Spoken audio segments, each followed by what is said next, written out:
ഇന്ന് അംബേദ്കർ ജയന്തി. രാഷ്ട്രശില്പിയും ബഹുമുഖ പ്രതിഭയുമായിരുന്ന ഡോക്ടർ ഭീംറാവു റാംജി അംബേദ്കറുടെ 135-ാം ജന്മവാർഷികം ആഘോഷിച്ച് രാജ്യം.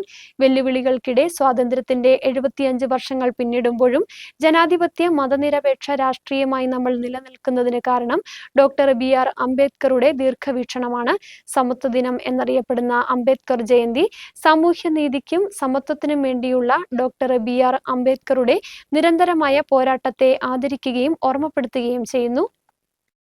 ഇന്ത്യൻ ബഹുമുഖ പ്രതിഭയും പൗരാവകാശ പ്രവർത്തകനുമായ ഡോക്ടർ BR അംബേദ്കറുടെ ജന്മദിനാഘോഷമാണ് ഏപ്രിൽ 14-ന് അംബേദ്കർ ജയന്തിയായി ആഘോഷിക്കുന്നത്. ഇന്ത്യൻ ഭരണഘടനയുടെ പിതാവായി ഡോക്ടർ ഭീംറാവു റാംജി അംബേദ്കർ കണക്കാക്കപ്പെടുന്നു. ഡോക്ടർ അംബേദ്കർ ഒരു നിയമജ്ഞൻ, സാമ്പത്തിക ശാസ്ത്രജ്ഞൻ, സാമൂഹ്യ പരിഷ്കർത്താവ്, ഇന്ത്യൻ ഭരണഘടനയുടെ പ്രധാന ശില്പി എന്നിവരായിരുന്നു. ഇന്ത്യൻ ഭരണഘടന സൃഷ്ടിച്ച ഡ്രാഫ്റ്റിംഗ് കമ്മിറ്റിയുടെ ചെയർമാനായിരുന്നു അദ്ദേഹം. അംബേദ്കർ തന്റെ ജീവിതകാലം മുഴുവനും സമത്വത്തിനു വേണ്ടി പോരാടി. അതിനാൽ അദ്ദേഹത്തിന്റെ ജന്മദിനം ഇന്ത്യയിൽ സമത്വ ദിനമായി ആഘോഷിക്കുന്നു. സമത്വ ദിനം എന്നറിയപ്പെടുന്ന അംബേദ്കർ ജയന്തി സാമൂഹ്യനീതിക്കും സമത്വത്തിനും വേണ്ടിയുള്ള ഡോക്ടർ അംബേദ്കറുടെ നിരന്തരമായ പോരാട്ടത്തെ ആദരിക്കുകയും ഓർമ്മപ്പെടുത്തുകയും ചെയ്യുന്നു. സ്ത്രീകളുടെയും തൊഴിലാളികളുടെയും പാർശ്വവൽക്കരിക്കപ്പെട്ട സമൂഹങ്ങളുടെയും അവകാശങ്ങൾക്ക് വേണ്ടി ഉറച്ചുനിന്ന അദ്ദേഹത്തിന്റെ പാരമ്പര്യം ഇന്ത്യയുടെ ഭരണഘടനാപരവും സാമൂഹികവുമായ ഘടനയെ രൂപപ്പെടുത്തുന്നതിൽ ഇന്നും തുടരുന്നു.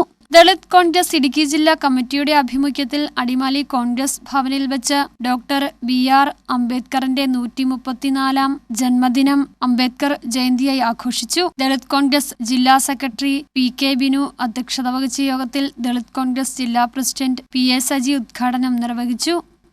നമ്മുടെ രാജ്യത്തെ ആദ്യത്തെ നിയമമന്ത്രിയുമായ ഡോക്ടർ BR അംബേദ്കറുടെ 134-ാം ജന്മദിനം ഇന്ന് രാജ്യമെമ്പാടും കൊണ്ടാടുകയാണ്. നമുക്കറിയാം, തൊട്ടുകൂടായ്മയും തീണ്ടിക്കൂടായ്മയും നിലനിന്നൊരു കാലത്ത് സ്വതന്ത്രമായി വിദ്യാഭ്യാസം ചെയ്യാൻ പോലും പറ്റാത്ത കാലഘട്ടത്തിൽ അതിനെല്ലാം അതിജീവിച്ചുകൊണ്ട് ഈ ലോകത്ത് തന്നെ അറിയപ്പെടുന്ന ഒരാളായി മാറിയ ഡോക്ടർ BR അംബേദ്കർ, അദ്ദേഹം ഈ രാജ്യത്ത് വിഭാവനം ചെയ്ത ഭരണഘടന ഇന്ന് ലോകരാഷ്ട്രങ്ങളിൽ തന്നെ ചർച്ച ചെയ്യപ്പെട്ടിട്ടുണ്ട്.